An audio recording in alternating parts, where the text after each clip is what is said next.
सम्माननीय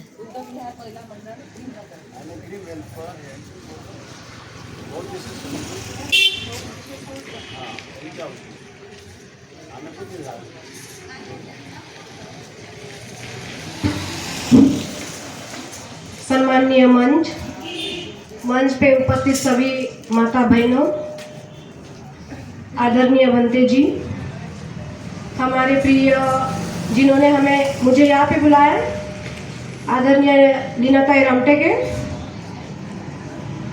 और आज 3 जनवरी सावित्री माई इनका जन्मदिन है, तो हम सभी महिला उनके लिए एक बार जोरदार तालियां हो जाए। यहाँ पे शांति का संदेश देना रे तथागत भगवान बुद्ध जिन्होंने संविधान बनाया, ऐसे हमारे डॉक्टर भीमराव अंबेडकर, माता रमाई, माता जिजाई, इन सभी महान स्त्रियां, थोर पुरुष सभी को मेरा त्रिवार वंदन। ये कार्यक्रम जो ऑर्गेनाइजर किया है 3 जनवरी का और 1 जनवरी शौर्य दिन, ये दोनों मिलके यहाँ पे जो कार्यक्रम ऑर्गेनाइजर किया है, 1 जनवरी शौर्य दिन जो है, भीमा कोरेगांव के जो 500 बटालियन अपने जो शहीद हुए, उनका 1 जनवरी का शौर्य दिन माना जाता है।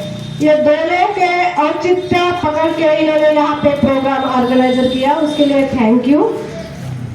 मैं बोलना तो बहुत कुछ चाहती, कार्यक्रम जिसने भी ऑर्गेनाइजर किया हो, जो भी हो, लेकिन कार्यक्रम में जाना चाहिए सबसे पहली बात, क्योंकि जो कार्यक्रम ऑर्गेनाइजर करता है वो स्टेज के सामने जाने का पहला काम करे, क्योंकि प्रोग्राम आजकल होते नहीं, और नई पीढ़ी के लिए आपको ये हमारे जो जितने भी थोर पुरुष है, ये सभी को इनके त्याग सबको आपको दिखाना है। लेकिन ये कब दिखाएंगे आप?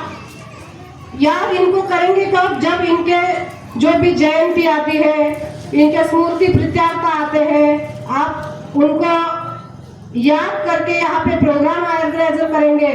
यहाँ तो सिर्फ कुछ 40-40 इयर्स के 50 साल के लोग मुझे दिख रहे हैं, खाली लेडीज।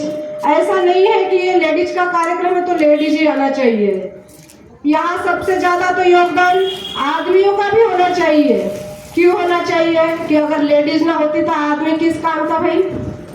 और तुम्हारे ब्रह्मपुरी के भीमनगर में इतने लोग हैं क्या लेडीज? अभी खाना मसाला बात बांटो तो सारा गांव आके टपक जाता है। और अच्छा काम यहाँ पे इतना अच्छा प्रोग्राम ऑर्गेनाइजर किया है भाई, 4 लेडीज नहीं है, कितनी शोकांतिका है। अगर किसी को कोई आपत्ति अगर आती तो तुम लोग क्या इस तरह से रहेंगे क्या? बताओ, इस तरह के रहेंगे क्या? अरे मैं तो बोलूंगी सावित्री माई अनपढ़ थी, अनपढ़ थी क्या? नहीं, महात्मा फुले ने उनको पढ़ाया लिखाया। उन्होंने किस लिए लिखा? उनका कोई घर था क्या? सावित्रीबाई फुले का कोई घर था क्या कि उनको प्रॉपर्टी बनाने की थी क्या? तो वो पढ़े नहीं। वो इसलिए पढ़े कि हमारा जो समाज था शोषित, पीड़ित, वंचित, उनको शिक्षा का अधिकार नहीं था।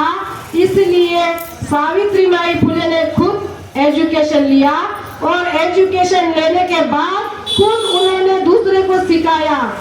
तुम तो सिर्फ पेमेंट के लिए दूसरे को सिखाते, ऐसी कोई लेडी है क्या बिन पगार सिखाना चाहे?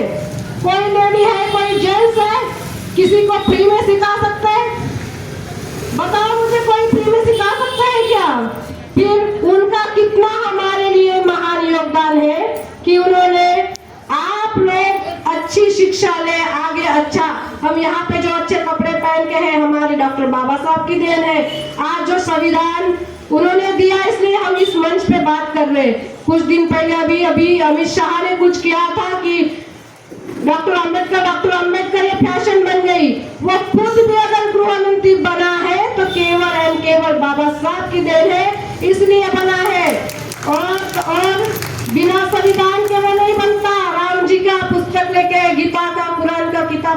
कोई आदमी संसद तक नहीं जाता। हमारा संविधान ही है कि छोटे से बड़े तक उनको वो संसद में भेजता। रही बात आमदार खासदार की, उनको आप आम पब्लिक बिल्कुल ना डरे, क्योंकि आपने उनको चुन के दिया है।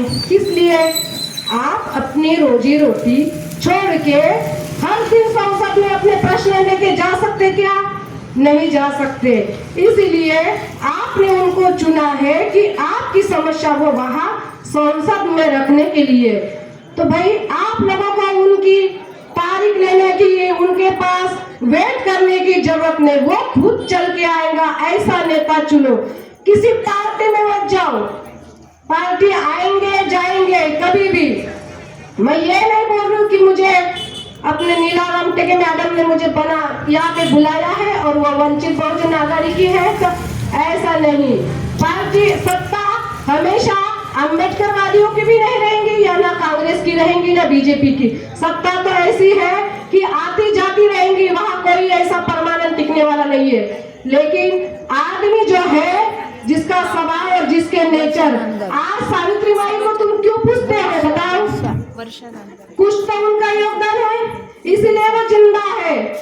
वो है कि नहीं? तुम में से किसी लेडीज है क्या ऐसे कोई कार्य? मैं तो चाहूंगी अगर तुम मर्द के सामने अगर जीना चाहते हो तो मैं तो बोलूंगी कि तुम 2-4 बियर बार ना ऐसे ही जला दो।